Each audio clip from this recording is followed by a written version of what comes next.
আজ বানাচ্ছি পোলাও। খুব কম সময়ে আর অতি সহজেই পোলাওটা আজকে আমি বানাবো।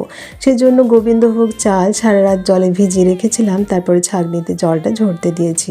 আর এদিকে নিয়েছি কাজু, কিশমিশ আর গরম মশলা। এরপরে কড়াতে গাওয়া ঘি দিয়ে কাজু কিশমিশটা প্রথমে লাল লাল করে ভেজে নিচ্ছি, আর তারপরে আরও বেশ খানিকটা ঘি দিলাম। তারপরে দেবো একটা তেজপাতা, দারচিনি, এলাচ আর লং, সব দিয়ে চালটা দিয়ে ভালো করে ভেজে তারপর পরিমাণ মতো নুন, রঙের জন্য হলুদ আর দিয়ে দিলাম মিষ্টির জন্য চিনি। তারপর বেশ খানিকক্ষণ নাড়াচাড়া করে ওই ভেজে রাখা কাজু কিশমিশ মিশিয়ে দিচ্ছি। এরপরে দিতে হবে পরিমাণ মতো জল। 2 কাপ চাল নিয়েছি, তাই দিলাম 4 কাপ জল। যতটা চাল নেবে তার ডবল জল দিতে হবে। তারপর ফুটে উঠলে গরম মশলা দিয়ে ঢাকা দিয়ে দিলাম।